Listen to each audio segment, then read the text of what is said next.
नमस्कार मित्रांनो, कर्ण fans club Maharashtra राज्य या चॅनलवर आपलं सर स्वागत आहे. शान महाराष्ट्राची ताकद सर्वसामान्य. आज आपण जनतेच्या हृदयातील मानाचं हिंद केसरी मैदान पेडगाव इथे आज आपण आलेलो आहे आणि एकेकाळी काळ गाजवून बसलेला आणि आता चालू सीझनचा बेताज बादशाह म्हणून ज्याची ओळख आहे 22-11 असा पिस्टन यांची आज आपण खास मुलाखत घेण्यासाठी इथे आलेलो आहे. तर आज आपण जाणून घेऊ की आजचं नियोजन आणि आजचा पायरा हा कसा ठरला. बोला जरा. आज पिस्टन 90 गटामध्ये पाहणार आहे, तास क्रमांक 7 वर. त्याचा पायरा आज सासवडला मन्याबा आहे आणि तो मल्हार 22-11 तो 99 मध्ये पाहणार आहे. त्याच्याबरोबर फाजीलराव म्हणून एक बैल आहे त्याच्याबरोबर पाहणार आहे. हे आता आम्ही बघितलं की थोडे दिवस जरा बैलाचा बॅड पॅच चालू आहे नाही का, कारण ह्याच्या आधी बैल पूर्ण म्हणजे ज्या त्या मैदानात गुलाल घेतल्याशिवाय बैल कधी मागे आला नाही.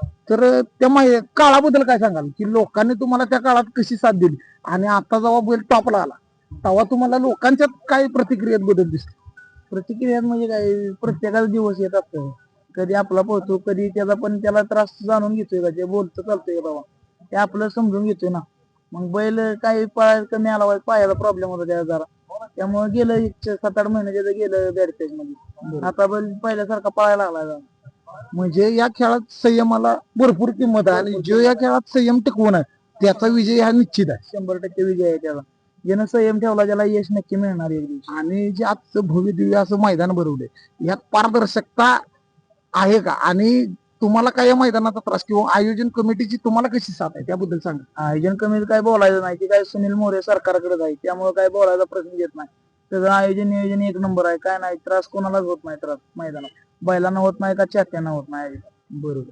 आणि इथून आता 90वा गटात आहे, तास नंबर किती. तास नंबर 7 आहे याला. बरोबर. मग आता हा जो पायरा आहे हा पुढच्या नंदीची काय माहिती आहे. ते नंदी काय जो मल्हार आहे, मल्हार 22-11 आता खरेदी केली झाले दिवस.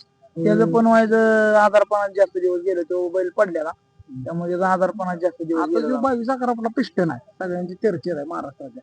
तर ह्याला ऍक्च्युली प्रॉब्लेम काय झाला होता. प्रॉब्लेम काय झाला, पायाचा नक्कीचा प्रॉब्लेम होता की दगड बिगड लागला की मग तो लागायचा, त्यामुळे ते थांबवून ठेवलेला. बरोबर. मग आता किती दिवस झाला आपण कंटिन्यू मैदान काढतोय. अरे झाले 4-5 मैदान झाले काढलाय, त्यातलं 2-3 मैदान राहिलाय पहिल्याला. आणि बैलाची ही आपण नंदीची ही देखभाल कशी करता यात तुम्ही म्हणजे तुम्हाला एक घरातलं सदस्य आहे तर त्याची तुम्ही काळजी कशी घेता. आता काळजी तर ते ओंकार शेटे नका रोहित मस्के म्हणून आहे, ती दोघं जण काळजी घेतली बैलाची. काही सगळं बघतो बैलांचं, ह्याच्याकडे जाय सगळं बैलाचं. बरं. आणि हे करत असताना तुमच्या घरातल्यांची सुद्धा ह्या खेळाला पाठिंबा आहे, कारण जर घरात तुम्ही सगळं करताय पण ह्याची खरी पडद्यामागचे कलाकार कोण आहेत तरी ह्याच्या घरातले, कारण तुम्ही फक्त मैदानावर आणताय आणि इथं खेळ खेळवताय, पण हे जे पडद्यामागचे कलाकार आहेत ह्यांचे तुम्ही आभार कसे व्यक्त कराल आपल्या चॅनलच्या मार्फत.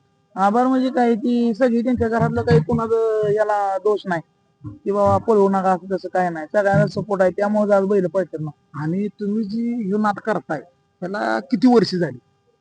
तशी झाली बंदीच्या आधीपासून नाद आहे आणि बंदीपासून म्हणण्यापेक्षा हा पिढीजात नाद का हा दुसऱ्याकडे तिसऱ्याकडे बघून हा लागलेला नाद. नाही पिढीपासून नाद चालत आलेला आहे, पहिल्यापासून बैल आहे. आता ही जो आपला तरुण वर्ग जो निघाला नाही का, कामधंदा सोडायचा आणि नुसतं बैलगाडा क्षेत्र, तर ह्या तरुण वर्गाला तुम्ही काय संदेश द्याल. संदेश म्हणजे काय करावं की नाद आहे मग प्रत्येकाला नाद करावं, पण कामधंदा बघून नाद करावा. लय बी आहारी गेलं ना पर वाट लागते, त्यामुळे आहारले जायचं. म्हणजे हा खेळ गरिबांचा राहिलाय का. गरिबांचा खेळच नाही म्हणजे एकेकाळी हा खेळ सर्वसामान्य शेतकरी कुटुंबाच्या वर्गासाठी हा तयार केलेला की यात्रेचं मैदान म्हणून. पण आज आपण बघतोय की कोणी उठतंय वाढदिवसाचं मैदान भरवतंय किंवा काय भरवतंय, ह्याबद्दल तुम्ही काय सांगा. गरिबाचा हा खेळ राहिलेला नाही, जो पहिल्यापासून नादात आहे आणि ज्याच्याकडे जो पहिल्यापासून संयम ठेवून आहे त्याचा नाद आहे, गरिबाचा नाद नाही राहिला.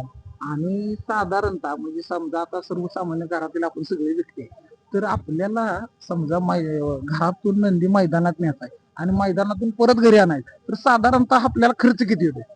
खर्चाचं काय ते आपल्या जेव्हा आता बैलांतर काय पेट्रोल आलं, गाड्या घरचे असल्यामुळे काही विषय नाही. बरोबर. पण डिझेल आलं कुठं पोरं असते ते 4 चौघ त्यांचं खायचं, त्यामुळे खर्च काही सांगता येत नाही. तरी अंदाज म्हणलं तरी 10,000 रुपये तरी धरून चालायचं कुठेही मैदान असतं. बरोबर. आणि आता एक नवीन आपल्या बैलगाडी क्षेत्रात प्रकार चालायचो म्हणजे वायदी बद्दल तुम्ही काय सांगाल.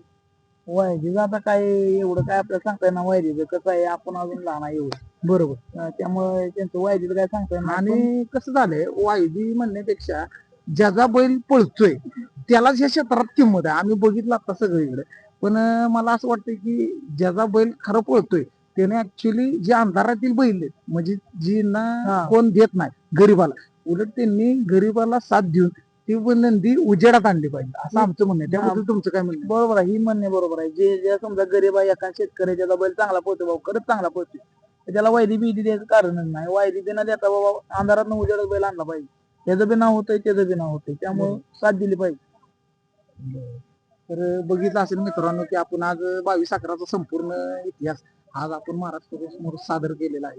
आणि अशाच मुलाखती तुम्हाला जर बघायच्या असतील तर आपल्या चॅनलला लाईक शेअर आणि सबस्क्राईब करा. जय श्रीराम.